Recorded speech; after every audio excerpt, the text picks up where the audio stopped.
Bonjour, nous allons voir dans cette vidéo la psychosociologie et son rôle dans l'organisation.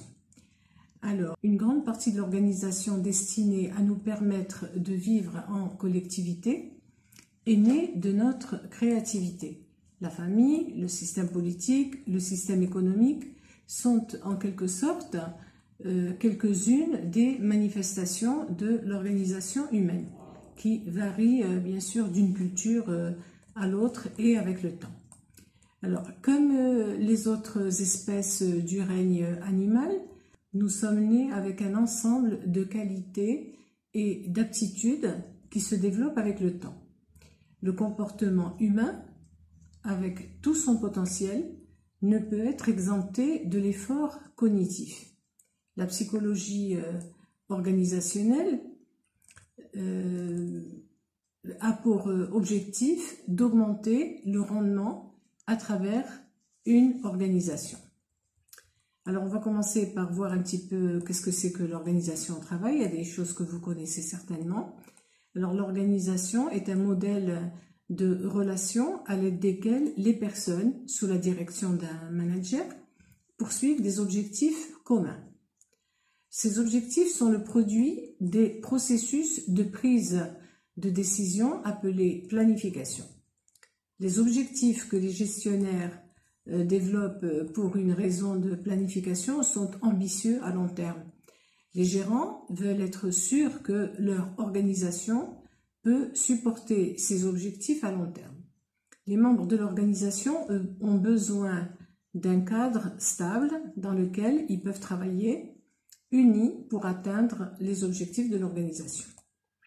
Alors, une organisation qui a du sens pour les personnes qui y travaillent doit inclure des objectifs mesurables, des regroupements d'activités nécessaires à l'atteinte des objectifs, la désignation d'un manager avec l'autorité nécessaire pour superviser et coordonner horizontalement et verticalement la structure organisationnelle. Durant les dernières décennies, il s'est produit un grand changement dans le management des entreprises grâce aux avancées et nouveautés de la psychologie appliquée.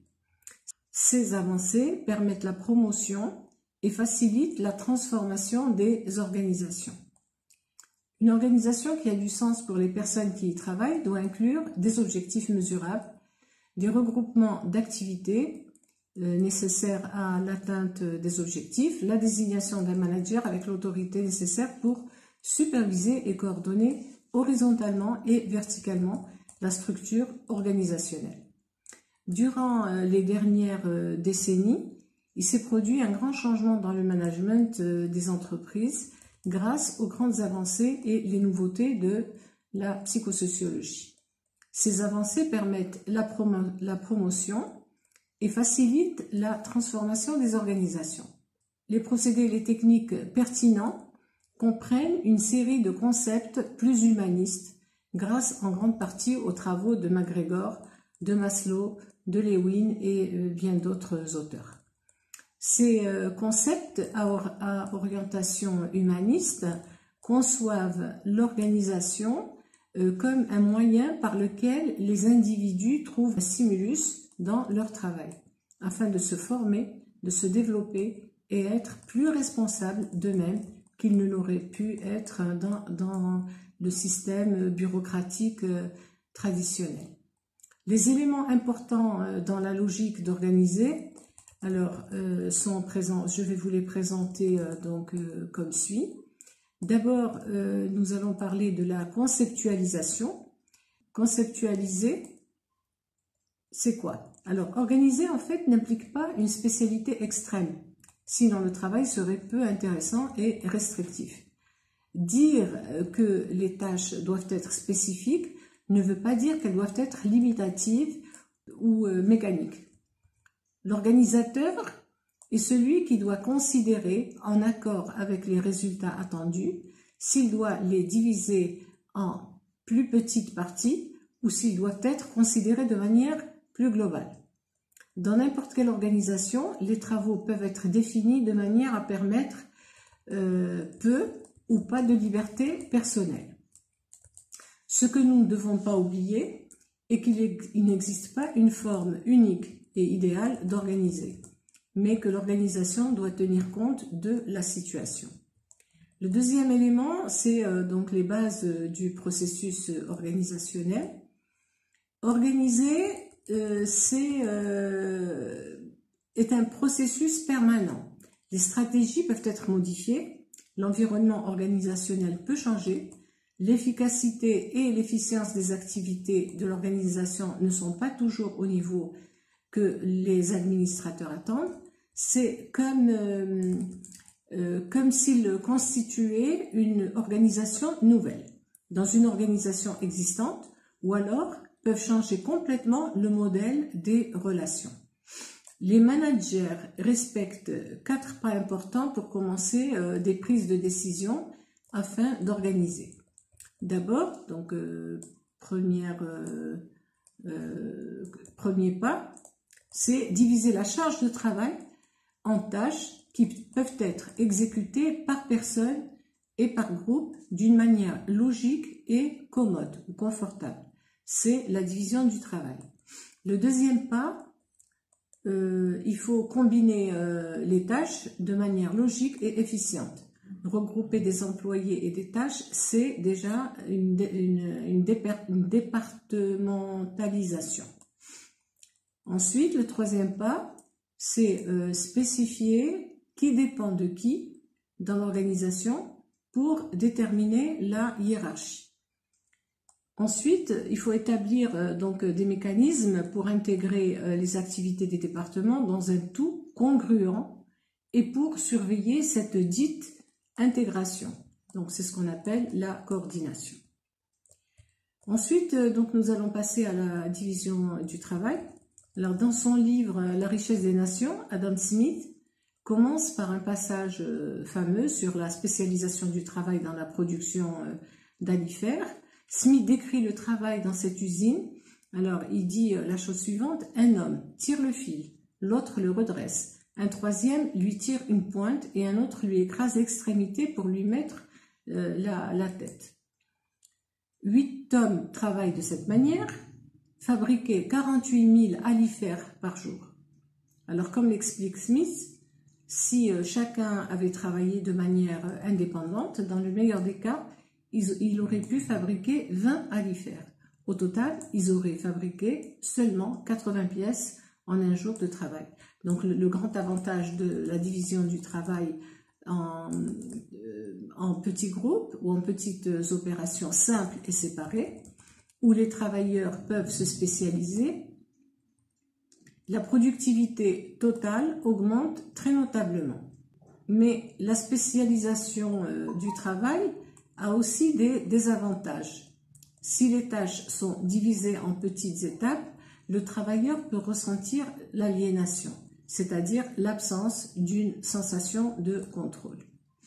L'ennui peut être la conséquence secondaire qui découle des tâches spécialisées parce qu'elles deviennent répétitives et peu gratifiantes au niveau personnel. Alors, concernant la départementisation, les directeurs, avec l'objectif d'instaurer des relations formelles dans une organisation, préparent un organigramme qui présente la division du travail. Les activités y sont regroupées de manière logique pour former un département. Comme on peut le supposer, il existe plusieurs variétés de travaux et de départements dans une organisation. Ces travaux et départements sont différents, bien sûr, d'une organisation à l'autre. Alors, concernant la hiérarchie, dès le début de l'industrialisation, les décideurs se sont préoccupés du nombre de personnes et du nombre de départements qui peuvent être manipulés avec efficacité. Quand le travail a été divisé, les départements ont été créés, les décideurs ont créé une chaîne de commandes, c'est-à-dire un plan qui spécifie qui dépend de qui. Cette dépendance est une caractéristique fondamentale de n'importe quel organigramme. Créer une section de contrôle administratif dans la hiérarchie organisationnelle est important pour 2 raisons. Premièrement, Cette section peut avoir une influence sur tout ce qui a un rapport avec les relations de travail avec un département spécifique.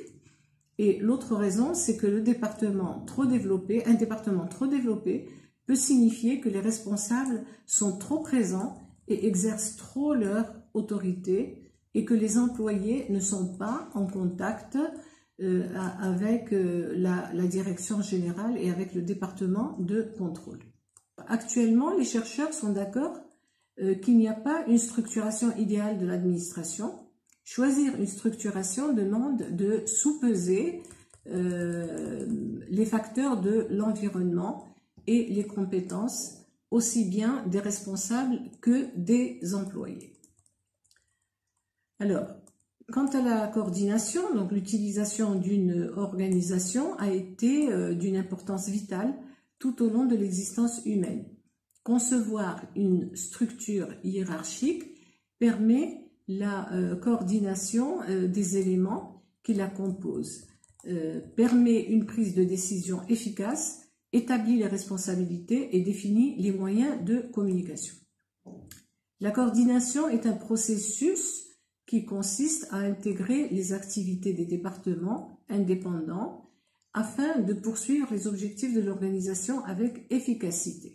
Les organisations qui établissent des objectifs élevés doivent avoir un niveau de coordination également, et la coordination est un complément en fait de la division du travail et de la spécialisation du travail. La spécialisation tend à séparer les personnes dans l'organisation parce que les travaux sont répartis en un groupe d'activités particulières et identifiables. La coordination réunit les personnes dans le but d'assurer les relations de travail. La coordination réunit les personnes dans le but de s'assurer que les relations de travail entre personnes qui entreprennent des travaux différents, mais ayant une relation, puissent contribuer aux objectifs de l'organisation. Alors, cela semble difficile à croire, mais plus une organisation requiert une importante coordination, plus il est difficile d'en avoir une parfaite, et ce, surtout quand il y a un degré de spécialisation important. La division du travail demande de plus en plus des obligations individuelles de travail.